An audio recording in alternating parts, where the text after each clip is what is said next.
gives me the great pleasure to present to you today Professor Milton Friedman. Thank you very much, sir.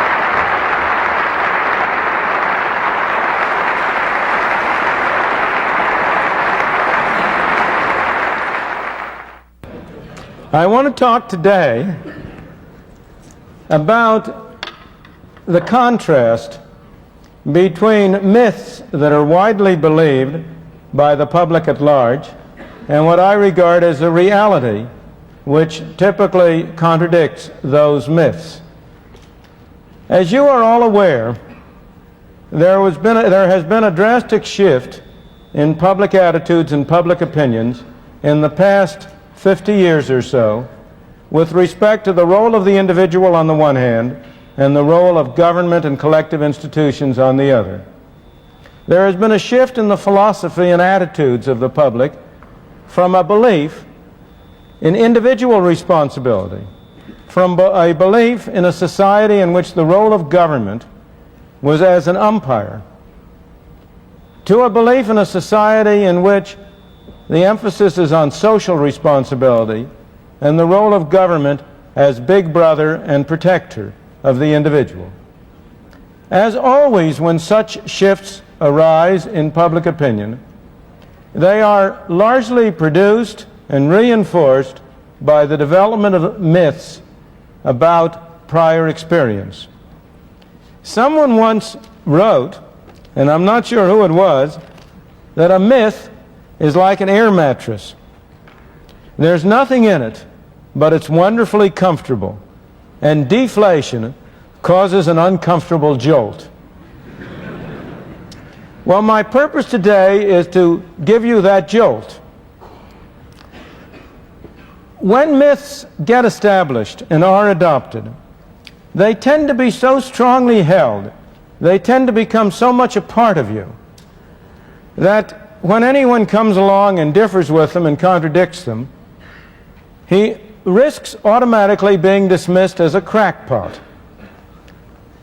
But I shall nonetheless take the risk of being dismissed as a crackpot because it seems to me so urgent that we deflate these myths, recognize what the reality is, in order to be able to provide a basis for a change in our philosophy, a reversal of the direction of our thought.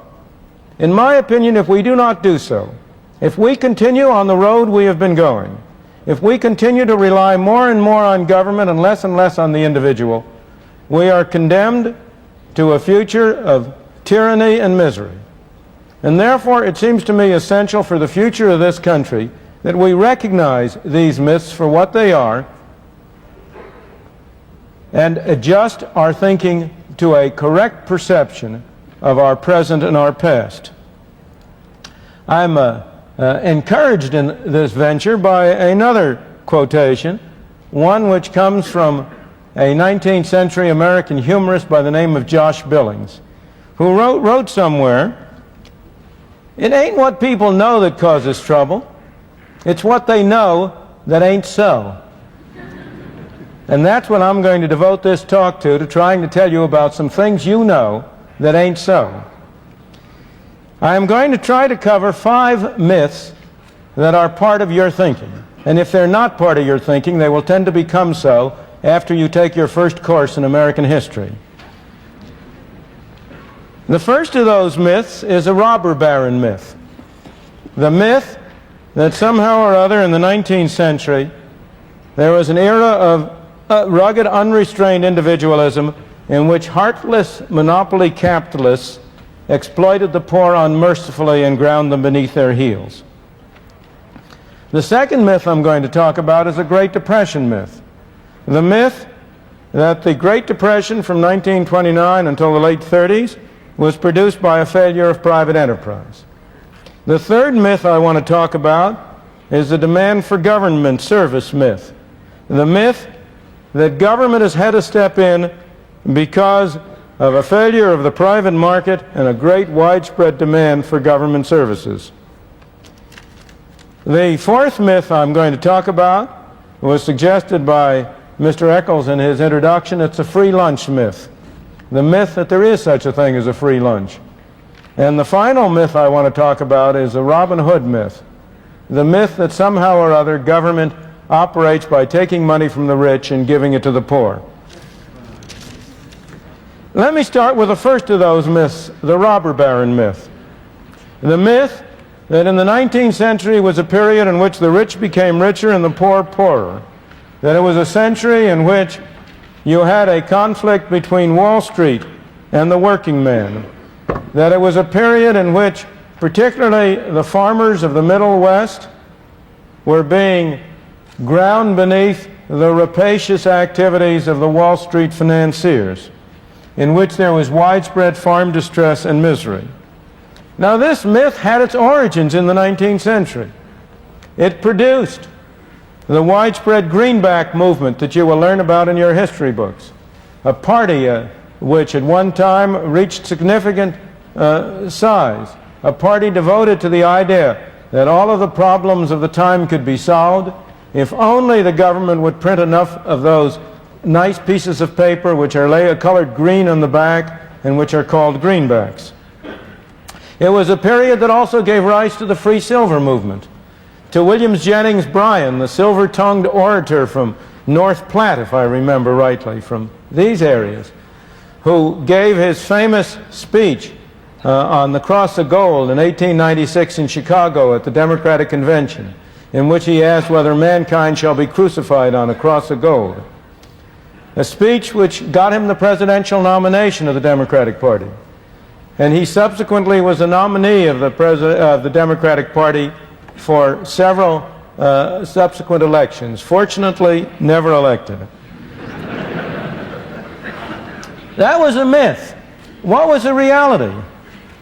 The reality is that there is almost no period in human history which saw as rapid and widespread an increase in the well-being of the ordinary man as the 19th century. That was a period when millions of people from all over the world streamed to these shores. They came here with empty hands in the hope and the belief that they could make a better life for themselves and their children, and they succeeded. I suspect that most of the people in this room who are American residents and citizens today are descendants of the people who came to these shores in that period. I know, to take the immediate local case, the Eccles family derives from a Scotsman who came to this country in the middle of the 19th century. My parents came here in the 1890s from a part of Europe which is today part of the Soviet Union, although at that time it was part of Hungary. And I suspect most of the people in this room have similar backgrounds. Now, do you suppose those people kept coming to these shores in order to be exploited? Do you think they came here to be ground under the heels of rapacious monopoly capitalists? Not a bit of it. A few people might have been led here under misapprehension. You conceivably could have had an initial inflow of people who thought they were going to improve their lot and ended up being worse off. But you would not have had a continuing inflow. They would not have sent back to the old country for their relatives and friends. You would not have had a flow of millions upon millions year after year. And of course they were not exploited. They were not ground under the heel. They got jobs, they spread out west, to the Middle West, to the far west, to where we are now. And they made of what was a desolate country, a country that was prosperous and green and productive, and improved their own lot. With respect to agriculture in particular, that was a period when the number of farmers increased. It was a period when the price of farmland rose. Now, of course, then as now, every farmer would have liked it better if he had done still better. What happened then, of course, was that the spread of farms, increasing productivity, the development of machinery, the bringing under the plow of productive land led to a great increase in production, which led to a decline in the prices of farm products. So it's true, the prices of farm products went down. But that was a sign of success. It was not a sign of failure. And the evidence that it was a sign of success was a rise in the price of farmland. After all, if this decline in the price of products had been a sign of failure, if it had been an indication that the farmer was being ground under the heel of Wall Street, why would people have been willing to pay higher and higher prices for the land from which those crops were produced? So the actual story is one of a great growth of productivity in agriculture, a great development of agriculture in this country. If we turn to the charge that was a period of heartlessness, a period in which the rich were willing to say, let the public be damned, as one man was quoted incorrectly as saying. If we turn to that charge, let me call to your attention that the 19th century, the period when we came the closest we've ever come to pure unrestrained individualism, a period when government spending, the spending of the federal government in Washington, amounted to less than 3% of the national income, when essentially you had no restrictions on immigration and few restrictions on economic activity. Let me point out that that was also the period of the greatest flowering of charitable activity in the United States. That was a period when you had the establishment of so many independent private schools and colleges around the country. It was a period when the private, non-profit, eleemosynary hospitals grew and sprouted in every city in the land. It was a period of the Carnegie Libraries. It was a period of the founding of the Society for the Prevention of Cruelty to Animals. You name it, and you will find that the charitable, eleemosynary activities date back to the period of the 19th century. So the robber baron myth is a myth, one that should be deflated. It gets its appeal from a common fallacy, from the fallacy that one man's gain must be another man's loss. Of course it is true that many men became wealthy during that period. There were robber barons. There always are robber barons. People are people. Some are good, some are bad, some are in between. And of course, some people did try to mistreat other people. That is part of the course of history, unfortunately. But the main part of the story is that the process whereby some people became wealthy was also the process which opened up the country and provided opportunities for millions of other people to have a modest competence, to be able to improve their own lot. It was the robber barons who were instrumental in building the railroads that joined the country together, who were instrumental in developing the industries of this country, and in thereby providing the opportunities for the ordinary man to improve his lot on life. Everybody can benefit. You can have some people become wealthy, not at the expense of other people, but by enabling other people to become wealthy. We had robber barons then and we have robber barons today. But there's a big difference between the robber barons then and the robber barons today. The robber barons then primarily could get their money only if people freely gave it to them. They got their money by selling a service, and nobody had to buy it. And if people bought it, it was because it was a better service than it was before. The robber barons today are in large part able to get their money by sending a policeman to take the money out of your pocket. Now that's a figurative expression, not a literal expression. But how do you become wealthy today? By getting government assistance. To mention only one very famous example, by getting government to assign you some TV licenses.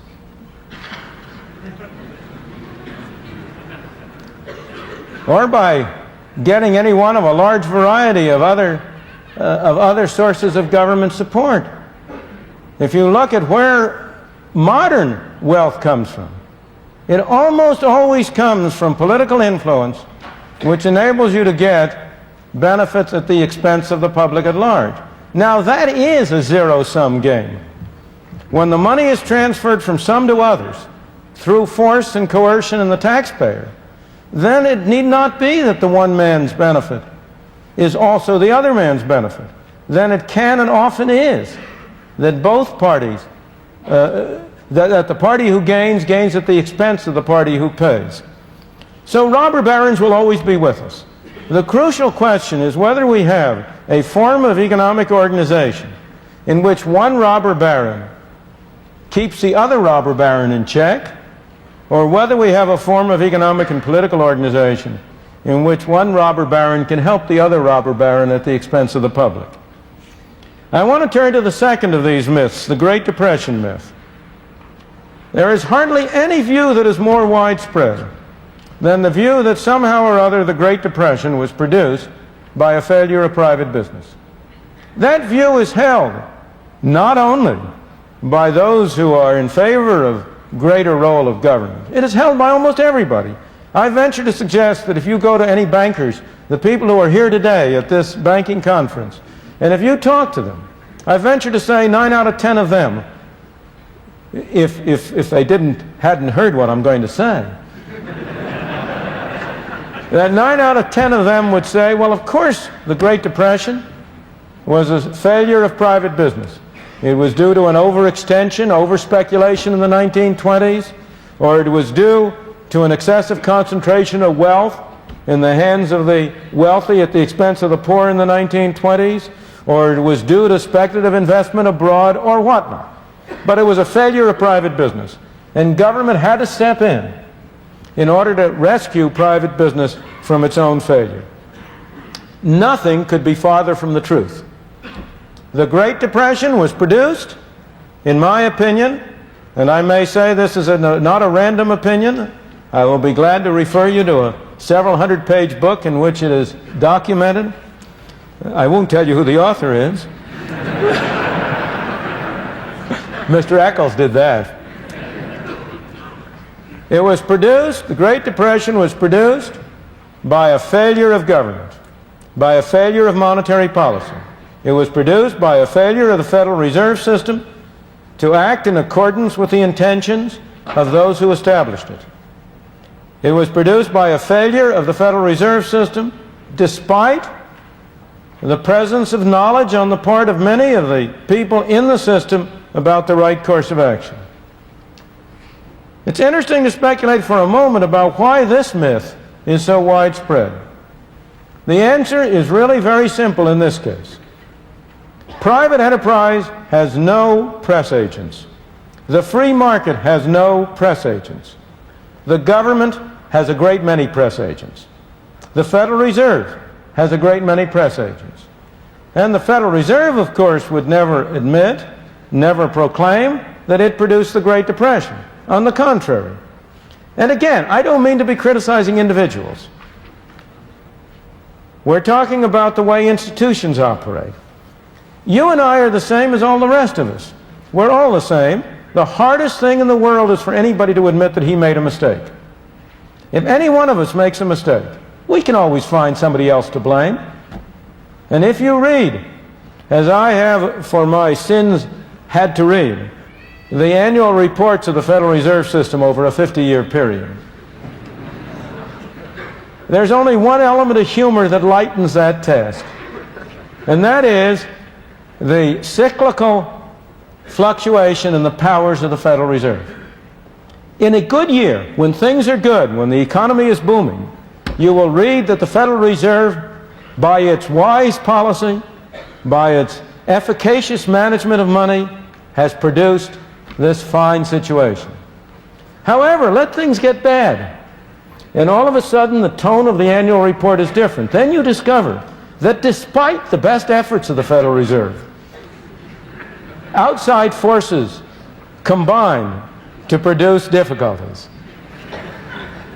Even at the depth of the Depression in 1933, when, in the spring of that year, the Federal Reserve System, which had been established in order to prevent banking panics and keep banks from closing, when the Federal Reserve System itself closed its doors, and you had a banking holiday for 7 days, and when, over the previous 3 years, a third of the banks of this country closed their doors and went broke because, in my opinion, of the poor policy followed by the Federal Reserve System. Even in 1933, if you read the annual report, you will discover how much worse things would have been if the Federal Reserve hadn't behaved so well. Now, as I say, I don't blame the members of the Federal Reserve for that. Any one of us would do the same thing. We have to find somebody to blame. But as an objective scholar, I can tell you what the facts are. The facts were that from 1929 to 1933, the total quantity of money in the United States, the amount of currency, the amount of bank deposits, what Mr. Eccles referred to as M2, that total amount of money declined by 1/3. The total number of banks went down by 1/3. And why did the quantity of money decline? It declined because the Federal Reserve System failed to prevent the decline. The Federal Reserve System could have prevented the decline at all times. There never was a moment during that period when the Federal Reserve did not have the power to prevent the decline in the quantity of money. If it had prevented the decline in the quantity of money, you might still have had a recession, but it would have been a garden variety recession. It would have been over in the middle of 1930 or early in 31 at the latest. It would not have been the major catastrophe, not only for this country but throughout the rest of the world. Moreover, this is not only hindsight. At all times, the people at the Federal Reserve Bank of New York and at a number of other banks were pleading with the Federal Reserve Board in Washington to do the right thing. At all times, there were people in Congress who were arguing that the Federal Reserve System should take a different course. At all times, there were outside commentators. One of the Canadian banks was particularly prescient, but there were other commentators who were pointing out the disastrous effects on the American economy of the restrictive policies that the Federal Reserve System was following, and which was permitting and facilitating a whole series of bank runs. So the Great Depression was not produced by a failure of business. On the contrary, it was produced by a failure of government, and a failure of government in an area in which responsibility had been assigned to government since the founding of this country. The Constitution of the United States. It gives Congress the power to coin money and set the value thereof. And it was in the management of this fundamental function of government that government failed and produced the Great Depression. We have learned from that failure.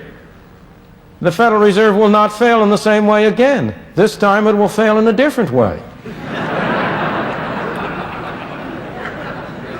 This time it has been failing, not by producing a Great Depression, but by producing an inflation. Because just as you will hear the story that it was business that was responsible for the Depression, so you will today hear the story that it is labor and management that are responsible for inflation. It is the same kind of a myth. Inflation is made in one place and one place only, Washington, D.C. And in Washington, D.C., the chief source, immediate source of inflation is a Greek temple on Constitution Avenue, which houses the Federal Reserve Board. An accomplice, and a major accomplice, of course, sits in the halls of Congress in Washington. They are a major accomplice because you tell them to be. The American people have been telling Congress for many years, spend more money on us, please. But they've been telling us, don't raise our taxes. Congress has been listening. It's been spending more money on you. But on the other hand, it's been very unwilling to raise taxes. As a result, it has imposed inflation as a tax. That's one tax that you don't have to vote for, but you have to pay. Let me turn to the third of the myths I want to cover. This is a myth closely related to the Great Depression myth. It is a myth that somehow or other the private market has failed to provide certain important services, and the government has had to step in response to an overwhelming public demand in order to provide those services. The reality is very different. The reality is that if you look at every program that the government has adopted in the direction of extending its scope, it took an enormous propaganda campaign by special propaganda groups to get those measures passed. There was no underlying public demand for those measures. On the contrary, the demand had to be created. It had to be developed. It had to be produced. And it was created, it was developed, it was produced by people who sincerely, I'm not questioning their sincerity, who sincerely wanted to see an expansion in the scope of government. Let me take some of the most prominent examples. Let me take the example which today is the greatest sacred cow of them all, Social Security. Was there an overwhelming demand for Social Security in the 1930s when the law was adopted? Far from it. There was no public demand for it. It had to be sold. How was it sold? By the slickest devices of Madison Avenue, by imaginative packaging and deceptive labeling. Social Security was sold as an insurance scheme. It is not an insurance scheme. There is very little relationship to the amount of money any one individual pays and the amount of money he is entitled to receive. Social Security is a combination of a bad tax system with a bad way of distributing welfare. It's got two components, and I have never known anybody, whatever his political or other persuasion, who would defend either component separately. If you look at the tax system, who can defend a wage tax? A tax on wages up to a maximum. A tax on work, a tax which discourages employers from hiring people and discourages people from going to work. And a tax which is borne by the lowest wage groups. It's a regressive tax. You could never, in a millions of Sundays, you could never have gotten such a tax passed as a tax. Look at the benefit arrangements. Here you have an arrangement under which the amount of money a person receives does not depend on his poverty or his indigence. It depends on the accident of what industry he worked in. If he happened to work in a covered industry, he gets a benefit. If he happens to work in a non-covered industry, he doesn't. If he has only worked a certain number of quarters and not more, no matter how indigent he is, he doesn't get anything. If he's 65 and he decides to continue to work, earning more than a modest amount per year, not only doesn't he get a benefit, but to add insult to injury, he has to pay taxes on the wages he is receiving in order to finance the benefit he is not receiving.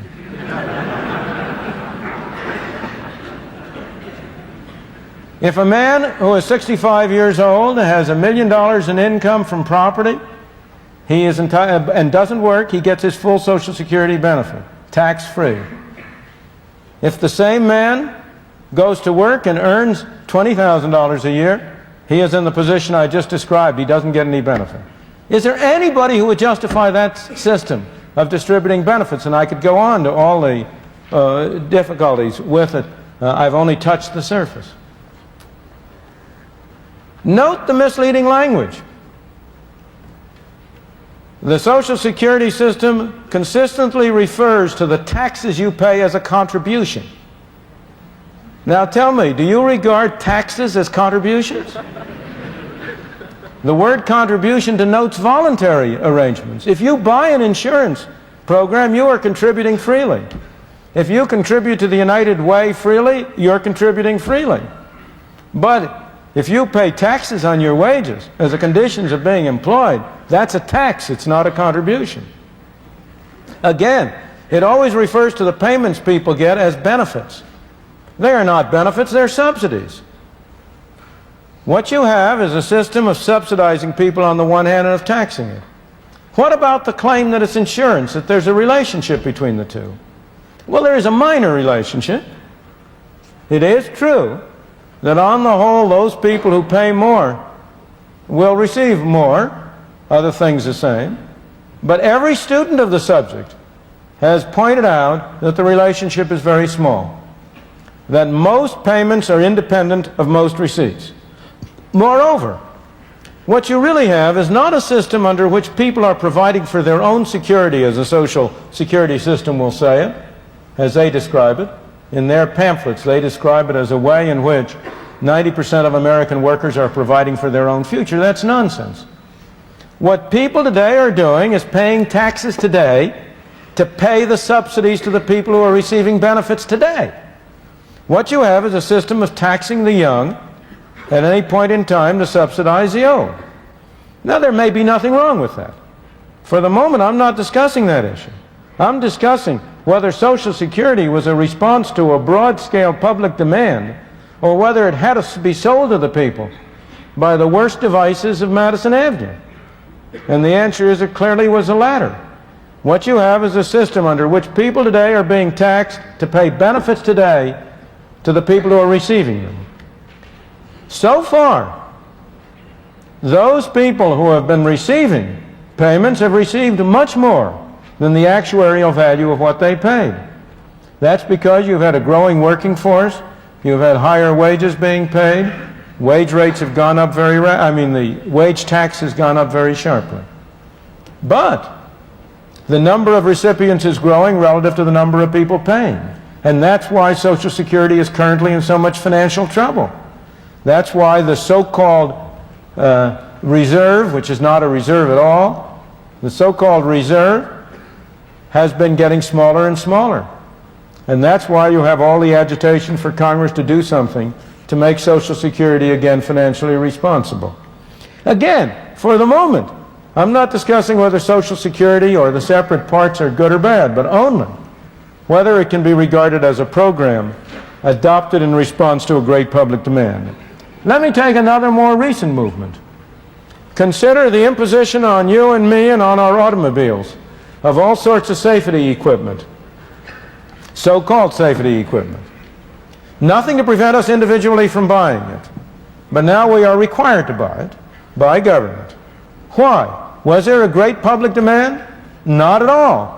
There was a man named Ralph Nader.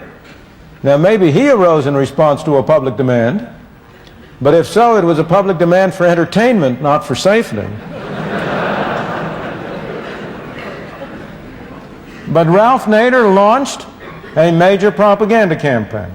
And as a result of this propaganda campaign, as a result of a great selling effort, also characterized by misrepresentation. Also, as you know, his original weapon was a book, Unsafe at Any Price, which damned the Corvair as being an unsafe and a knowingly unsafe car. Later studies have demonstrated that his claim was not justified. But that did not prevent it from having its effect. It did not prevent it from adopting it. But the extent to which this did not result from a great public clamor can be shown by what has happened whenever the agency that was established to administer auto safety regulations has overstepped its bounds. You will recall that a few years ago, it tried to impose the requirement of an interlock, that no car could be started unless the seat belts were fastened. And that produced such a great public outcry that Congress stepped in and it had to be rescinded. You are now having a similar kind of a controversy about the airbag. Or again, let me take a very different example, one which has not yet emerged, fortunately, the drive for national health insurance. Is there a widespread drive for national health insurance? Not so you can notice it. Indeed, the proponents of it have been trying to get it passed year after year, and so far they haven't gotten it passed. As I say, fortunately, because if so-called national health insurance were passed, it would bear as little relationship to insurance as Social Security does. It's not a program for national health insurance at all. It's a program for socialized medicine. It's a program for making physicians government employees. It's a program for creating long waiting lines and inferior medical service. But that isn't the way it's labeled. But the pressure for it is having to be created and built up by propaganda. Or again, let me take another modern version. Has the FDA's ban on saccharin been in response to a great public outcry for it? Let me turn to the fourth of my myths, the free lunch myth. The belief that somehow or other government can spend money at nobody's expense. I don't know how many of you have ever heard of a wonderful description of government that was made by a French economist by the name of Frédéric Bastiat about 150 years ago. He said, "Government is that fiction whereby everybody believes that he can live at the expense of everybody else." And that is the free lunch myth. The myth that somehow or other government can provide goods and services, can spend money at nobody's expense. Now, the particular form which that myth takes is very specific. It has two parts. One part is the belief that somehow or other you can tax business without consumers or workers or individuals paying for it. Somehow business is a big source, a big cornucopia out there that can be taxed at no cost. And the other form the myth takes is that you can create money at no cost. That if you turn the printing press, if you produce those greenbacks, that will enable people to become richer with nobody becoming poorer. Well, let me look at first problem. Can you tax business? What's business? There's no business to be taxed. There are people. Only people can pay taxes. Can I tax this floor? Can I tax the building? The building can't pay taxes. Only people can pay taxes. So when you talk about a tax on business, it has to be paid by somebody. Either it's paid by the stockholder, or it's paid by the customer, or it's paid by the worker. There's no other way it can come from. There's no Santa Claus, no tooth fairy that's going to provide a source by which the government can spend money that doesn't come from somebody. Somebody has to pay. And yet, over and over again, you hear the claim, oh, we must not increase taxes on individuals, we'll increase taxes on business. In connection with the current discussion of Social Security, this fiction arises. There is a fiction that the Social Security tax is half on the individual and half on the employer. That the individual only pays 5.75%, the employer pays an equal amount. That's nonsense. That's bookkeeping. That's not economics. That's not reality. The part that the employer pays is part of his wage cost. If an employer considers whether it's worth his while to hire an additional worker, he has to consider as part of his cost not only what he pays to the worker, but also the extra taxes he will have to pay to the government. It makes no difference to the employer at all if he pays the worker a bigger check and the worker pays a larger part of that directly to the government, or he pays the worker a smaller check, but in addition has to send a check to Washington. What matters to him is the total number of dollars it costs him to hire an additional person. So the fact is, the logic is, the reason is, that the so-called tax on the employer is paid by the employee. Now, this has always been clear from economic reasoning, general economic reasoning, but it has also been subjected to empirical test. And a book even from that temple of belief in greater and bigger government, the Brookings Institution in Washington, published a couple of years ago, demonstrated empirically that the tax on the employer was really paid by the employee, that it was shifted to the employee, and it can't be any other way, as you will see if you think about it. So business doesn't pay that tax. And yet, despite this, you have the great move in Congress right now in remedying the problem of Social Security to impose a larger fraction of the tax on business on the alleged grounds that somehow or other that spares the worker. It doesn't have any such effect. It reduces the incentive to hire people and thus is imposed on the worker. But again, if you look at the taxing corporate profits, the distinction you have to draw is between who writes the check and who fundamentally bears the cost. It may well be that an official of a corporation writes the check for the tax on profits, so-called profits. He writes the check, but who pays it? He doesn't pay it. Here is a poor fellow who may be earning a modest competence. He may be writing a check for $10 million. That isn't coming out of his hide. Where's that $10 million coming from? It has to come from the proceeds of the goods and services which the enterprise sells. And that $10 million is $10 million less available either for cutting prices or for paying out dividends or for paying wages and salaries. The tax is borne by people.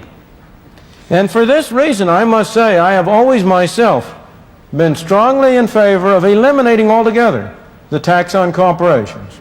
So it's open and above board that you are taxing people and that you do not conceal that fact by appearing to tax corporations. Well, again, with respect to money, can you print money at no cost? It's very cheap to turn out those pieces of paper. But does that get society something for nothing? Not at all. It's simply a different form of taxation. If you print money, people have more money to spend. If they spend more money on the same amount of goods, prices go up. And in effect, everybody is paying a tax through inflation. Once again, it's only a form of taxation. Let me turn to my final myth, because it is in some ways the most pervasive, the most dangerous, and the most deep-seated. That is a Robin Hood myth. The myth that government has benefited the poor at the expense of the rich. That's the myth. Those are the terms on which many a governmental program is sold. What is the reality? The reality has been described in an article in the Journal of Law and Economics by my colleague George Stigler under the title of Director's Law. And Director is the name of Aaron Director, who was a professor at the University of Chicago Law School. And I might also say my brother-in-law. Director's law is that almost invariably government programs benefit the middle income class at the expense of the very poor and the very rich. Now, that may seem to you strange, but let me first explain why it makes logical sense, and second, give you some empirical evidence, starting right here at home with higher education and the state financing of higher education. On the logical level, you have a political system under which laws are passed by 51% of the people voting one way against 49% of the people. Now, the way to get a law passed, therefore, is to form a coalition covering 51% of the people. You might think that you would take the bottom 51% versus the top 49%. But the more you think about it, the more you realize that that's not a very effective way to form a coalition. Why? Because those people who are at the bottom tend to be much less skillful in political activity for the very reasons that leave them at the bottom in the economic scale. They are at the bottom in the economic scale because they have low skills or low abilities or low entrepreneurial capacities or have been unfortunate to have been born handicapped or in groups that are discriminated against. But those same features make them relatively less effective in political activity. Who are the most effective people in political activity? Those of us in the middle classes. We're the people who are literate. We're the people who write for the newspapers. We're the people who mount the hustings. We're the people who provide the candidates. Well, you might say, why doesn't the coalition come from the top all the way down 51%? Well, the answer is that, gee, those people at the top, that's a place we can get a lot of money from. And it's worth sacrificing a few votes to get a large fraction of a tax base. And therefore, the logically most reasonable coalition is sort of 51% of the people running from the lower middle class through the upper middle class and leaving out the very rich at the top and the very poor at the bottom. Now, it doesn't always work that way. Sometimes the very rich are able to use their money to get an effective coalition, but most of the time that's the way it works. Now, let me illustrate it in reality, in the real world. One of my favorite examples is state finance of higher education. This is always sold on the ground of providing opportunities to everybody in the society to get an education. But what are the facts? I doubt that there is any program financed by government in the United States which is as regressive in its impact and its financial impact as the financing of higher schooling. Who are the people who go to school? Who are the people who are attending this university? Mostly people who come from middle, upper middle, or lower middle income class families. If there are a few among you who come from lower income families, you are going to be among the middle and upper income classes. You are the richer among the poor. They are the people who go to school. They are the people who get the benefit from it. Your training here will enable you to get higher incomes than you otherwise could. Who pays for it? Well, you pay for it, and your family and friends pay for it, not through tuition. I'm told your tuition covers about 15% of the cost of your schooling. The taxpayers pay for it, including the people who don't go to school. Some years ago, there was a study made for the state of California which showed that 50% of the students at state-supported institutions of higher education came from the top 25% of the income class, and 5% came from the bottom 25% of the income class. This is a program.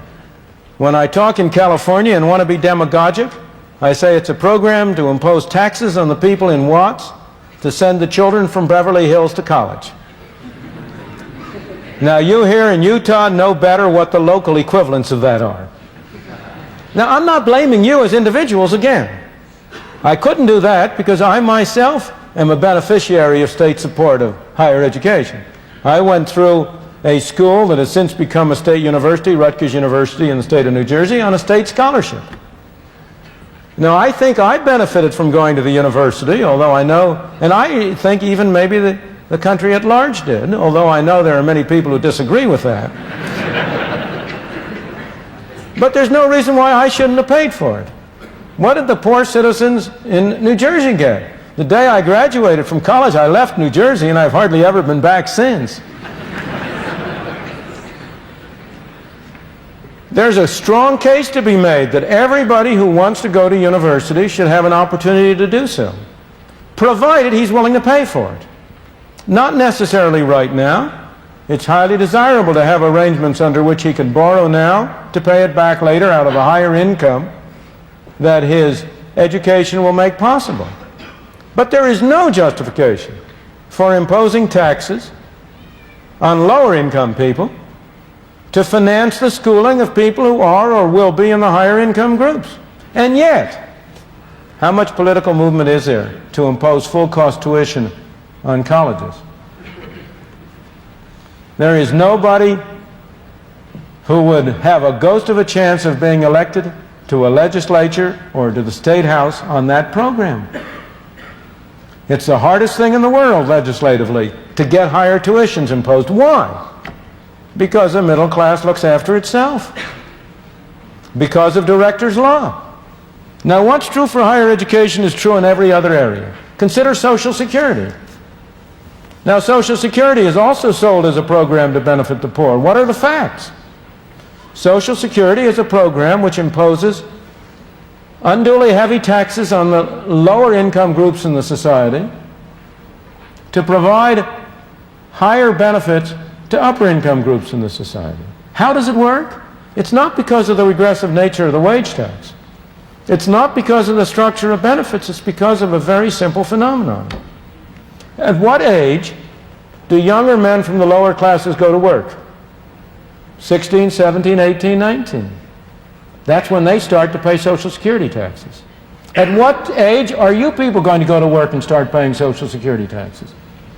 Some of you may, in part-time jobs, have been doing so. But you will be a full-time Social Security payers only when you reach your middle 20s. So they will pay taxes for more years than you will pay taxes. Next, which one is going to receive benefits for longer?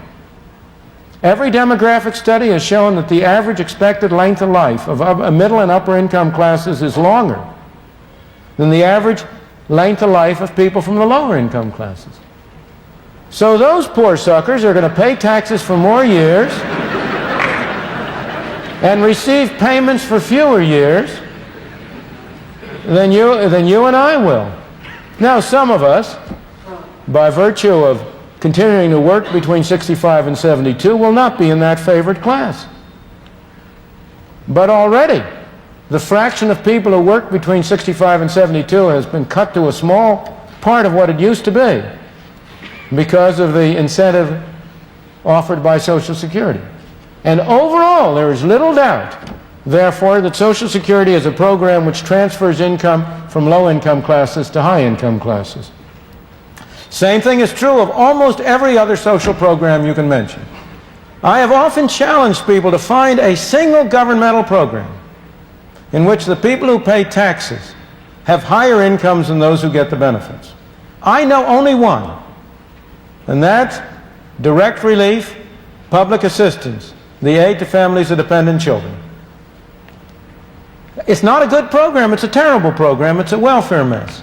But so far as I can find out, it's the only program that demonstrably transfers income from higher income classes to lower income classes. And that's why it's such an unpopular program. Director's law shows up in the unpopularity of the welfare mess as well as in the popularity of Social Security, housing programs, and the like. I could go down a great many others, but time will not permit. I come to my conclusion that if we are going to look forward to the future, to an end of this reduction in our freedom and the growth in centralized government, I think we must begin to dismantle these myths which are so widely accepted by people, which have become an unthinking part of their philosophy and of their beliefs. And I hope that in the course of this hour, I have deflated your air mattress and given you an uncomfortable jolt. Thank you.